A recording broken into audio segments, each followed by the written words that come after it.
Listen, as an attorney, I was wondering exactly where all we were going with her planning to invoke the Fifth Amendment.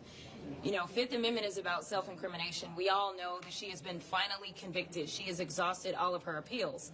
But they've decided to file a writ of habeas corpus. In my opinion, they have filed this writ of habeas corpus just to use it as an excuse to not answer more questions because, again, we know that she's a monster. We know that a jury was able to listen to all of the evidence and find that she should be found guilty. And even Donald Trump's Supreme Court, which that is saying a lot, even his Supreme Court has decided to affirm every single thing that took place on the trial level. So the fact that this woman is continuing to invoke the Fifth Amendment tells us exactly what my colleagues have already stated. She is a monster. She does not care. She has no remorse. She is not seeking to bring about some kind of closure for these women. She doesn't care. And frankly, it seems like this administration overall does not care. All they care about is protecting the powerful and protecting pedophiles. They will do anything to distract from that, including deciding to put up in the middle of Black History Month the most racist thing that we've ever seen come out of a White House. But I am here to tell you that House Democrats, specifically on the Oversight Committee and the Judiciary Committee, as we do have Pam Bondi coming before us here in a minute, we will not be deterred. We will not be distracted. We know who it is that needs to be held accountable, and we will go in and we will make sure that we continue to dig. This will not stop us because his co-conspirator decided that she was going to try to play games with us this morning.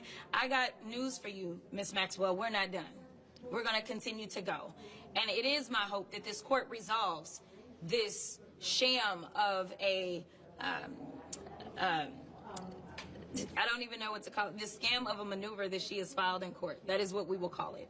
We hope that that is resolved quickly and we can bring her on back since we're not physically moving her. She's still in her cushy jail cell down in Texas. We will bring her back so that she can answer questions and hopefully finally start to answer questions truthfully. Yeah, I mean, we're standing with them. We have been in communication with those survivors that are really... there are a certain number of survivors that are really more involved than others, and they are standing for their fellow other survivors. They're out front. We are standing with them, and we are telling them that we're not going to back down, which is why we're very clear about the fact that, yes, this took place today, and basically Ghislaine was like, I'm not going to participate, but we're not going to stop. You know, there were those that thought we would stop when we were able to get the discharge petition done. There were those that thought we were going to stop when it didn't seem like we had the votes once we finally got that done. I mean, the House Speaker shut the House down so that we would not go there, right? And now that they have violated the law, because this is actually in law, we are not stopping. So I want people to understand that House Democrats, we are going to be on their asses. Like, that's just the reality. And what is your message to President Trump in that case? Same thing.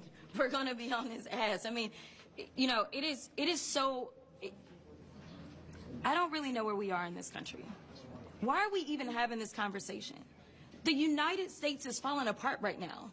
Partially because he's going out and randomly allowing for the killings of people in the middle of the street. But the other part of it is that we have a 34-count convicted felon, and there are people that are still shielding him from any type of accountability as it relates to a child sex trafficking ring. It is time to take the blinders off. Like, I don't understand why we are pretending like any of this is normal. And I think that that is the level of frustration that so many people are bringing, whether you're a Democrat, Republican, or independent, specifically to the Epstein file situation. Because right now we know that they were willing to try to throw the Clintons in prison for not showing up, yet they won't even allow us to bring other people into committee who we know are mentioned in these files and mentioned so much more. When we went through the hearing as relates to the Clintons, I said, listen, we know that Donald Trump's name is mentioned more. Bring him in too. Like, I'm not saying that this should be partisan. This should be whoever. I want to be clear about that. This, for the Democrats, this isn't partisanship. This is about right versus wrong. As it relates to so as it relates to that part, I think that we want to speak to anyone who has information. Now, again, being an attorney, it's been quite frustrating that the Department of Justice has continued to hold files against the law and against the subpoenas, right?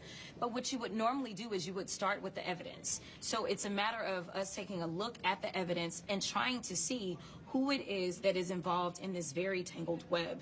I think that we should speak to anybody, even if that means that we go that high. Now, do I have any evidence to suggest that there's anything there at this moment? Not necessarily, but I do want to see everything, and I will be clear about this. When we had our large roundtable where we talked to so many survivors, they did say that this has impacted high levels of government across the world, not just in England. They talked about multiple other countries. And so for us, we want to follow this because for all I know, we know that Epstein is gone, but does it mean that the ring is gone? Because of the sophistication in the way that this was set up, we need to make sure that we're not only fortifying our democracy here, but we need to make sure that there's not some cabal that is operating currently and still engaging in this type of behavior. And I think that is why it's so important that these survivors have come forward in this moment, because we don't know that it's not continuing to go on right now. We just know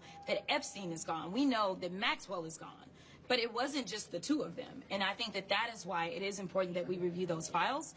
And anyone that we feel like is involved, based on the files, based on the evidence, we feel like they need to come forward and speak to us.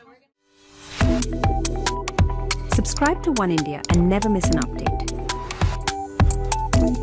Download the One India app now.